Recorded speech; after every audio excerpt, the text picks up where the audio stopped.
being joined right now on the Next Best Picture podcast by Will Poulter. Will, thank you so much for taking the time to talk with me about Death of a Unicorn. No worries, Matthew. Thanks a lot. Thanks for having me on. This movie is absolutely insane for all the right reasons, in my opinion, but it's also extremely heartwarming. It's satirical. There's some Jurassic Park-esque thrills thrown in there with some gruesome deaths. For a film such as this, is it the screenplay, the cast, the director? What is it that draws you into a project like this?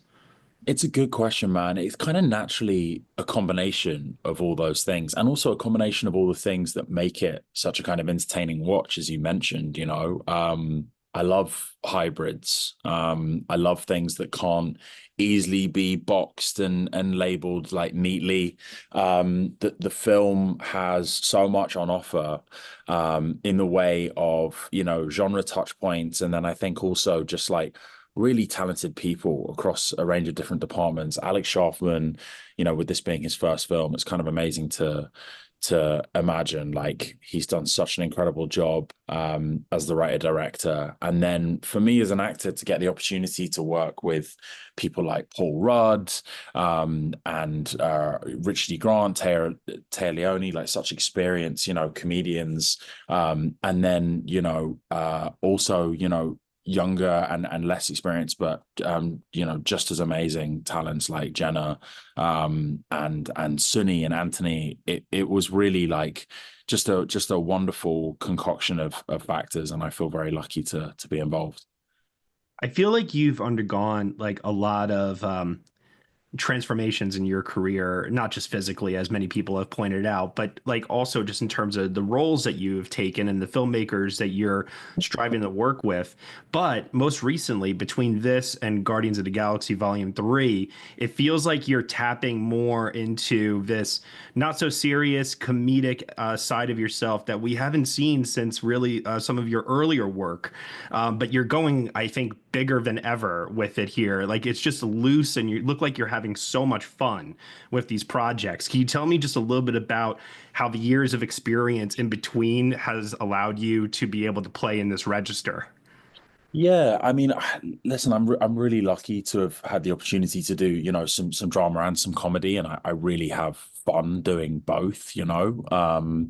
I think I started off doing comedy as a kid. I was in a sketch show called School of Comedy, and that kind of formed the basis of my sort of, my training in the absence of like actual kind of formal training.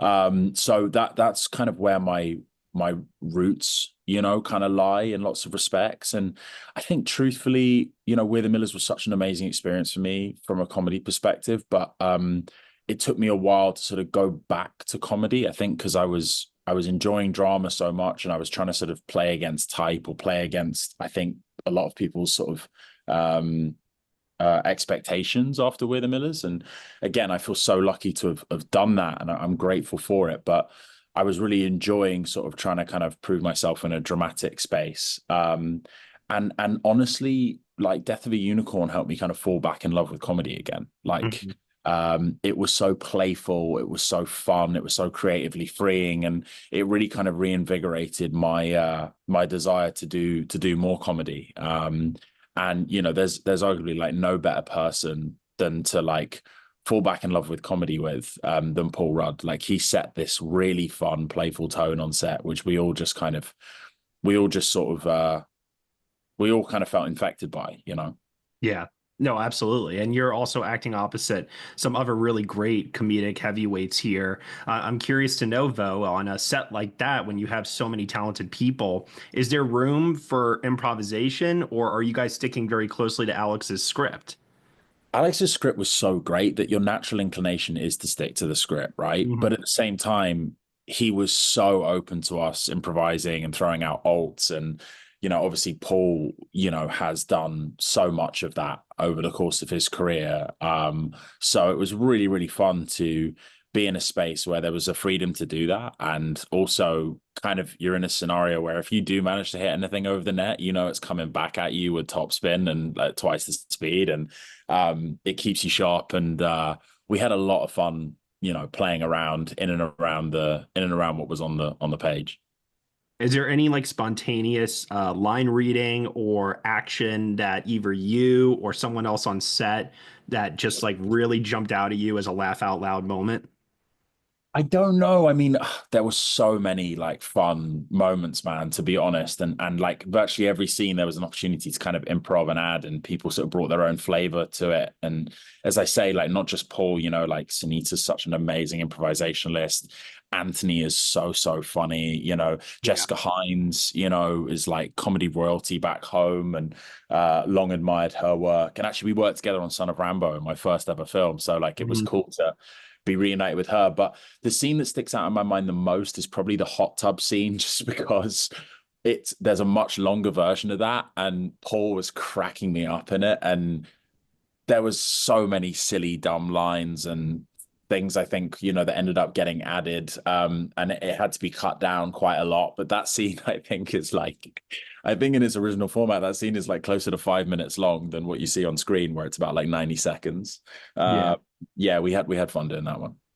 And like I was saying before, you look like you're having fun. It sounds to me like you just had such a blast making this. I saw it at South by Southwest where you guys had the Q&A and you all had such great chemistry even up on the stage together. Mm. So like at this point in your career, obviously you want to keep challenging yourself, but is that what it's all about at this point for you? Is like let's go for a challenge, but also have fun doing it in the process? I think so, man. Yeah, to a degree, you know. I think where I can afford to, I really want to try and yeah, enjoy the experience of making things as well. And actually like, you know, really kind of have fun during the process where possible. And you know, anytime you can sort of surround yourself with, you know, the kind of energy that was sort of present on the set of Death of a Unicorn, and you know, the creatives involved, it's a massive blessing. Yeah, absolutely. I don't think I'll word it like this. So, other than your own death scene in this movie, Mm. whose death scene gave you the most joy Oh when my you gosh. saw like the final version of it up on the screen? Yeah, yeah. I mean, look, yeah, like spoiler alert, but Yeah, I think that the it was sad to see anyone die other than Leopold's. I think like the Leopold's, you know, like if you're talking about me, Téa, or Richard, like we were very deserving of some painful and like kind of spectacular deaths, just because we were such horrendous human beings. So I think the Leopold deaths, I think Richard's death is pretty incredible as well, you know, and is someone who is kind of like the patriarch of the family, who is kind of orchestrating this sort of like you know, evil plan to kind of take the unicorns for all they're worth, and basically apply, you know, the unicorn spoils for his own sort of self-interest. I think like he probably deserved what came to him. yeah. And I usually end our podcast by asking people what they have coming up next. I already know. I've seen Warfare. It is awesome, and I can't wait for everyone else to check it out. But I do have to ask, how does a high concept movie like Death of a Unicorn compare to the mind of Boots Riley with I Love Boosters? Oh. Oh my gosh, man. I'm such a huge fan of Boots, and ever since I saw Sorry to Bother You, I kind of wanted to work with Boots. Like I feel like a lot of people did, and Mhm. I'm very, very grateful to have a space in his film at all of any nature. And I think this is going to be his best work yet. It's totally off the wall in the best way, while in very typical Boots fashion, being socially applicable in a really kind of astute and smart manner. So I'm really excited for I Love Boosters. That's awesome. Can we expect to see you on the Bear again soon? I remain. It remains to be seen. Remains to be seen. Fair enough. Yeah. I enjoy your work there. I loved your work on Dope Sick. You terrified me in Detroit.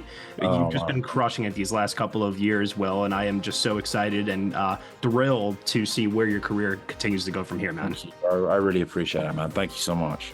All right. Take care, man. Take care, dude. Bye.